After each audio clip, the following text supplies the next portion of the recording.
Hello guys, स्वागत है आपका अपने channel law study with Chamoli में। साथियों, आज की इस वीडियो में हम बात करेंगे लीगल थ्योरी में केल्सन के शुद्ध विधि सिद्धांत, प्योर थ्योरी ऑफ लॉ के बारे में बात करेंगे। तो क्या है ये, समझते हैं विस्तार से। अगर आपने इस चैनल को लाइक एंड सब्सक्राइब नहीं किया है तो लाइक एंड सब्सक्राइब जरूर कीजिए, ताकि ऐसी लॉ से रिलेटेड वीडियो आप तक पहुँचती रहे। तो बिना देरी के स्टार्ट करते हैं। देखिए, केल्सन का शुद्ध विधि सिद्धांत क्या कहता है। कानून के शुद्ध सिद्धांत को ऑस्ट्रेलियाई अधिवेता और दार्शनिक हैंस केल्सन ने कैलिफोर्निया में 1881 से 1973 प्रतिपादित किया था। केल्सन ने 20वीं सदी की शुरुआत में एक कानूनी सिद्धांतकार के रूप में अपना लंबा करियर शुरू किया। उन्होंने 20वीं सदी में ऑस्टिन के प्रत्यक्षवाद सिद्धांत को विकसित और पुनर्परिभाषित किया। उनकी पुस्तक, जिसका शीर्षक विधि का शुद्ध सिद्धांत था, 2 संस्करणों में प्रकाशित हुई। एक 1934 में यूरोप में और दूसरा विस्तारित संस्करण 1960 में बर्कले में कैलिफोर्निया विश्वविद्यालय में संकाय में शामिल होने के बाद प्रकाशित हुआ। विधि का शुद्ध सिद्धांत इस केल्सन यानी विधि का शुद्ध सिद्धांत हंस केल्सन द्वारा प्रतिपादित किया गया था और यह विश्लेषणात्मक प्रत्यक्षवाद का एक हिस्सा है।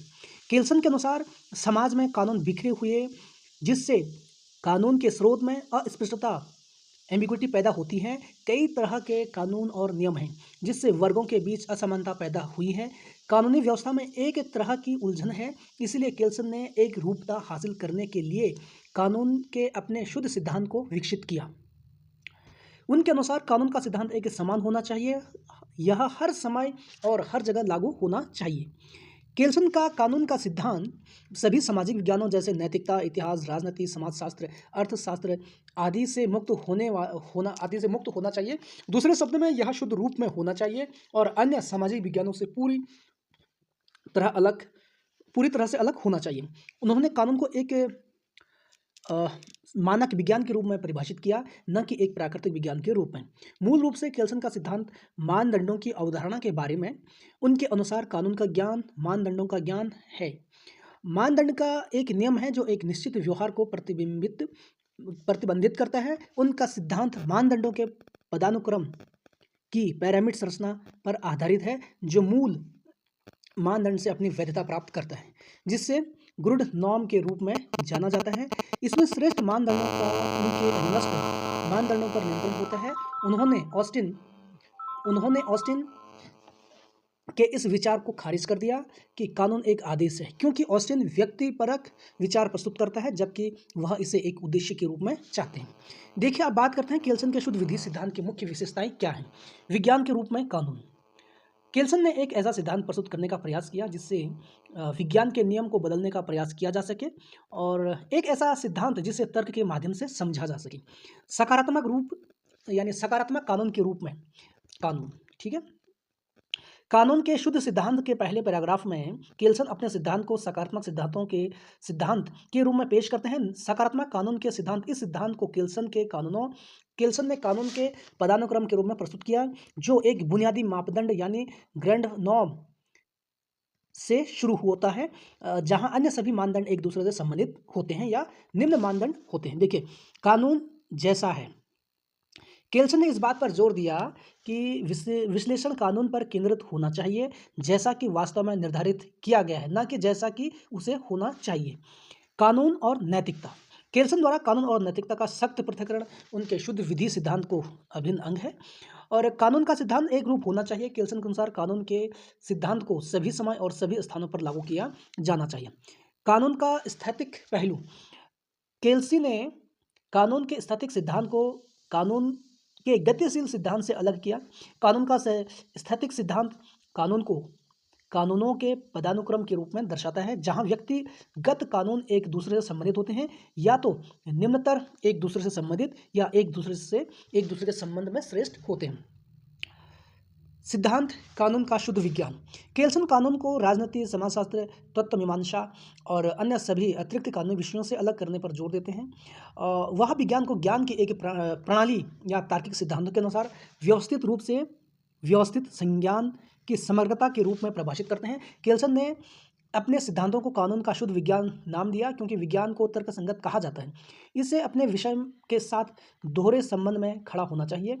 सैद्धांतिक यह विषय की अवधारणा पर आधारित करता है। व्यवहारिक यह इसकी वास्तविक स्थापित वास्तविकता स्थापित करता है। कानून के शुद्ध विज्ञान के इस सिद्धांत को व्याख्या का सिद्धांत के रूप में भी जाना जाता है, क्योंकि यह एक क्रूर विचारधारा के खिलाफ प्रतिक्रिया थी जो कानूनी सिद्धांत और एक अधिनायकवादी राज्य के न्यायशास्त्र को दूषित कर रही थी। वह न्यायशास्त्री विज्ञान के चाहिए प्रस्तावों से कानून के शुद्ध विज्ञान की व्युत्पत्ति करता है। ठीक है, अब बात करते हैं मानक विज्ञान के रूप में कानून। केल्सन ने कानून को मानक विज्ञान के रूप में वर्णित किया है, जो गुरुत्वाकर्षण के नियम जैसे कारण और प्रभाव पर आधारित प्राकृतिक विज्ञान से अलग है। केल्सन के शब्दों में जिस सिद्धांत के अनुसार प्रकृति अपने उद्देश्य का वर्णन करती है वह दुर्घटना है। सिद्धांत जिसके अनुसार कानून का विज्ञान अपने उद्देश्य का वर्णन करता है वह मानकता है। उनके अनुसार कानून का विज्ञान इस बात का ज्ञान है कि कानून क्या है, क्या होना चाहिए, दासोलन या क्या नहीं है। दासीन यह आवश्यक चरित्र है जो कानून को मानक चरित्र प्रदान करता है। उदाहरण के लिए, यदि ए चोरी करता है तो उसे दंडित किया जाना चाहिए। ऑस्टिन की तरह केल्सन भी मंजूरी को एक आवश्यक तत्व मानते हैं, लेकिन वे इसे आदर्श कहना पसंद करते हैं। आदर्श एक नियम है जो एक निश्चित व्यवहार माना जाता, जो क्या है, आदर्श एक नियम है जो एक निश्चित व्यवहार को मना करता है। ठीक है, मूल नियम से केल्सन का सिद्धांत मानदंडों की अवधारणा के बारे में। उनके अनुसार कानून का ज्ञान मानदंडों का ज्ञान है। केल्सन ने अपने मूल मानदंड को ग्रैंड नॉर्म कहा। उनका सिद्धांत मानदंडों के पदानुक्रम और पैरामीटर संरचना पर आधारित है, जो मूल मानदंड या ग्रैंड नॉर्म से अपनी वैधता प्राप्त करते हैं। केल्सन के अनुसार ग्रैंड नॉर्म हर कानूनी प्रणाली में एक जैसा नहीं हो सकता, लेकिन यह हमेशा मौजूद रहता है, या तो लिखित संविधान के रूप में या वरिष्ठ की इच्छा के रूप में। ग्रैंड नॉर्म अब एक परिकल्पना नहीं बल्कि कानून की कल्पना है। हम यह नहीं कह सकते कि ग्रैंड नॉर्म राजनीतिक, धार्मिक और जातीय रूप से परीक्षण किए बिना अच्छा है या बुरा है।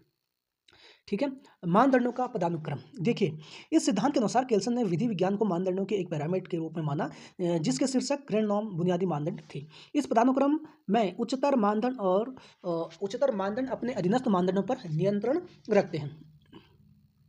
इस प्रक्रिया में मानदंड नीचे से ऊपर की ओर बढ़ते हैं और अपने से तुरंत उच्चतर मानदंड से अपनी शक्ति प्राप्त करते हैं, जब तक कि यह मूलदंड नहीं पहुंच जाता। ठीक है, जब तक ये मूलदंड तक नहीं पहुंच जाता, जिसे कानूनी प्रणाली या ठोसीकरण कहा गया है। उदाहरण के लिए, एक कानून वैध है क्योंकि यह कानूनी अधिकार विधायी निकाय से प्राप्त करता है, और विधायी निकाय अपना अधिकार किसी मानदंड यानी संविधान से प्राप्त करता है। विधि के शुद्ध सिद्धांत के गुण। देखिए, केल्सन ने अंतर्राष्ट्रीय कानून को एक कानून के रूप में मान्यता दी, और कानून का शुद्ध सिद्धांत शांतिपूर्ण परिवर्तन के लिए सर्वोत्तम है। यह विश्लेषणात्मक प्रत्यक्षवाद का सबसे परिष्कृत विकास करता है, और केल्सन की कानूनी प्रणाली की अवधारणा स्पष्ट रूप से मौलिक और प्रभावशाली है। केल्सन ने स्पष्ट किया है कि कोई भी कानून देश के मूल मानदंडों या संविधान को प्रभावित नहीं कर सकता। केल्सन का शुद्ध विधि सिद्धांत विधि का सबसे उत्कृष्ट सिद्धांत माना जाता है। अब इसका आलोचनात्मक विश्लेषण की बात करें तो देखिए, फर्स्ट है, केल्सन का सिद्धांत यह सुझाव देता है कि गुडर्म संविधान की अवधारणा है जिसका पालन किया जाना चाहिए। किसी देश का संविधान एक समाजशास्त्र राजनीतिक दस्तावेज होता है, और इसीलिए गुडर्म शुद्ध नहीं है। केल्सन ने यह भी कहा कि नैतिकता से मुक्त रखा जाना चाहिए। यहाँ एक सामान्य प्रश्न उठाया जाना चाहिए कि क्या कानून को नैतिकता से मुक्त रखना संभव है। केल्सन ने कानून के प्रभावी होने पर जोर दिया, और इस प्रकार उन्होंने अप्रत्यक्ष नैतिकता को प्रभावशाली के एक भाग के रूप में स्वीकार किया। केल्सी के कानून को विज्ञान में बदलने का प्रयास किया, यानी केल्सी ने कानून को विज्ञान में बदलने का प्रयास किया, एक सिद्धांत जिसे तर्क के माध्यम से समझा जा सकता है। लेकिन दूसरी ओर उन्होंने ग्रैंड नॉर्म की वैधता पर जोर दिया, न कि किसी तर्क पर आधारित होने के बजाय मान्यता प्राप्त होने पर। ठीक है, केल्सन के कानून और कानूनी मानदंडों को पूर्ण नैतिक मूल्यों और सामाजिक तथ्यों के बीच के क्षेत्र में खोजने की कोशिश की। इसलिए नैतिकता के विचारों की प्रासंगिकता को नकारना कानूनी विज्ञान को बांझ और बेकार बना देता है, और कानून के तथ्यात्मक प्रकृति को खारिज कर देता है, जो इसे वास्तविकता से अलग करता है। ठीक है, और फिर कानून को इसके विभिन्न भागों, सिद्धांतों और वैचारिक डिब्बों की व्यापकता और सरलीकरण के माध्यम से प्रणाली की स्थिरता बनाए रखने के माध्यम से संगठित किया जाता है। और संक्षेप में, यदि यह एक तार्किक प्रणाली का परिपूर्ण और संपूर्ण प्रणाली बनने की ओर अग्रसर है। तो इस वीडियो में इतना ही। अगर आपको ये वीडियो अच्छा लगे तो लाइक एंड सब्सक्राइब जरूर कीजिए।